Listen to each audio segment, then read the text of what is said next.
Europe 1, il est 7h44. Faut-il punir les clients des prostituées? Philippe Cobert y est très hostile. Il est votre invité, Thomas, pour l'interview vérité d'Europe 1. Bonjour Philippe Cobert, vous êtes auteur, Bonjour. comédien, metteur en scène et client assumé de prostituées. Tout à l'heure, la députée socialiste Maud Olivier va tenter de convaincre ses camarades de déposer une proposition de loi pour lutter contre la prostitution en France. La principale nouveauté de ce texte, c'est qu'il veut permettre à la justice de poursuivre les clients, amende ou peine de prison. La nature de la peine n'est pas encore arrêtée. Vous, le client, Philippe Cobert, vous acceptez cette idée ou pas ? Bien sûr que non, c'est une idée liberticide.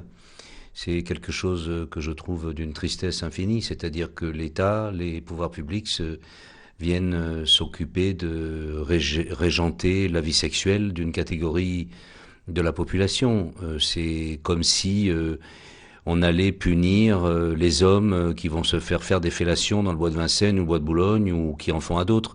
On ne sait pas s'il y a un échange d'argent ou pas, il y en a très souvent d'ailleurs. C'est comme une loi qui viserait à pénaliser l'homosexualité, ça existe dans certains pays. C'est pas tout à fait la même chose parce que C'est l'homosexualité, elle est choisie des deux côtés, alors que la prostitution, c'est pas toujours le cas. Là, vous raisonnez comme client, mais est-ce que vous pensez à la prostituée ? Il est évident que je ne parle pas des réseaux de prostitution, que je ne parle pas de l'esclavage sexuel, que je ne suis pas un barbare, un arriéré. Au contraire, je suis plutôt un homme citoyen, de gauche, clairvoyant, enfin, etc. Oui, mais la réalité, la réalité de la prostitution en France, c'est au mépris de leur sécurité, c'est au mépris de leur dignité. C'est une loi qui se voudrait être une loi de reconnaissance de la dignité de la femme et qui ne l'est pas. C'est faux.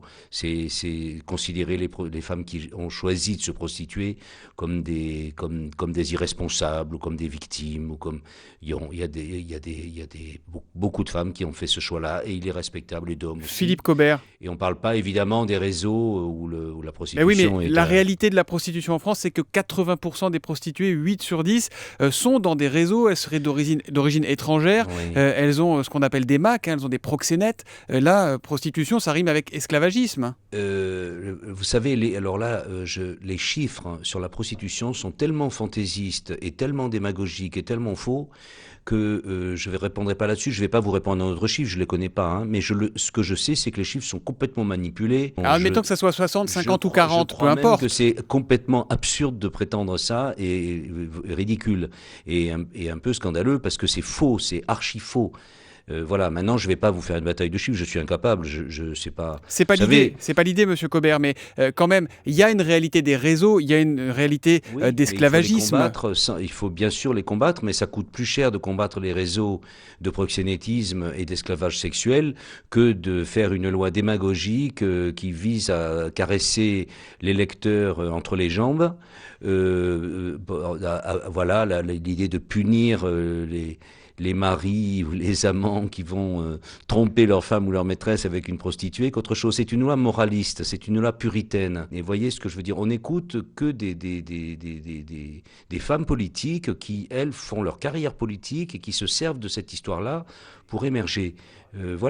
Pourtant, on est face à une loi de gauche, Philippe Cobert. Hélas, hélas. Vous savez, je suis un homme de gauche, même parfois d'extrême gauche, et hélas.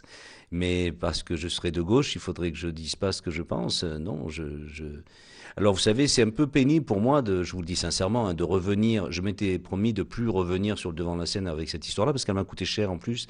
Dans mon milieu, le milieu de théâtre, etc., c'est un milieu qui est devenu très, très réactionnaire sur le plan moral. Vous aviez réagi en 2011 à l'époque quand Roselyne Bachelot voulait elle-même sanctionner les clients. Le seul homme qui va voir des prostituées, ou qui est allé voir, parce que j'en vais quand même en voir un peu moins maintenant, qui va voir les prostituées en France, ça c'est une blague que ma femme aime beaucoup dire, je suis avec le seul mec qui va voir les putes. Bon, donc étant le seul, et de temps en temps... Non, d'ailleurs, j'ai été rejoint dans cette réaction, c'est pas un combat, mais c'est par Antoine, le chanteur Antoine, qui lui aussi a une action qui intervient sur ce sujet-là. Mais je crois que beaucoup d'hommes et de femmes, bien sûr, et beaucoup de femmes pensent comme moi, mais que, vous savez, le sexe, c'est un sujet angoissant, délicat, on a peur, on n'ose pas parler. Alors moi, par mes spectacles, le fait que j'ai joué ma vie, etc., j'ai pris un peu l'habitude, d'aller au fond avec des choses intimes, mais la manière que les hommes et les femmes politiques, soutenus par certains intellectuels et certaines intellectuelles, ont de manipuler cette peur, cette angoisse sexuelle qu'il y a dans la société et d'essayer d'en tirer parti me dégoûte assez. Je vous le dis franchement, je trouve ça assez dégoûtant. Philippe Cobert, vous évoquiez votre épouse. Qu'est-ce qu'elle en pense quand elle vous entend devenir comme ça l'avocat de la cause des clients? Je vous dis, il faudrait le lui demander. Je sais que moi, je ne peux pas parler pour elle. Il y a un exemple en Suède qui a, semble-t-il, fait ses preuves, puisque là-bas, on poursuit les clients depuis 99. Et selon un rapport officiel, celui-là, la prostitution de rue a diminué de moitié. Personne n'a été emprisonné. La peine maximale, c'est 1 an de prison, mais personne n'a été emprisonné. En fait, on joue sur une évolution des comportements. Ça, c'est pas un exemple à suivre, Philippe Cobert? Je ne suis pas sûr que la Suède, le Danemark, la Norvège soient des pays auxquels j'ai vraiment envie que ressemble le mien. Ça veut dire qu'en France, Philippe Cobert, on en reste à cette loi de 2003 qui condamne le racolage passif, 2 mois de prison, 3 750 € d'amende, et qu'il n'y a donc que les prostituées qui payent. Je pense qu'on doit surtout écouter les prostituées et écouter ce qu'elles veulent, ce qu'elles demandent. C'est un sujet qui pose beaucoup de questions.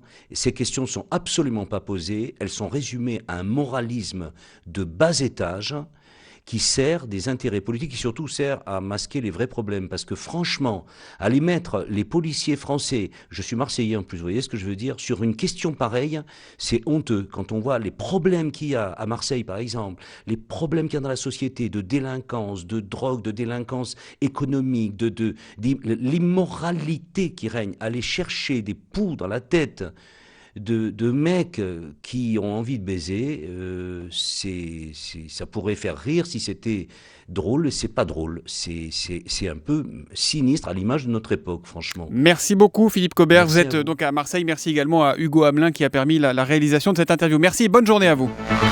Europe 1, il est 8h10. Et vous réagissez déjà à cette interview puisque Isabelle Parizet sur Twitter écrit Philippe Cobert sur Europe 1, un hymne à la prostitution, on croit rêver là. Évidemment c'est un sujet qui fait et qui va faire beaucoup réagir dans les jours qui viennent. À suivre sur Europe 1, on évoquait à l'instant les pays nordiques, la Suède, le Danemark, pour ce qui concerne la lutte contre la prostitution.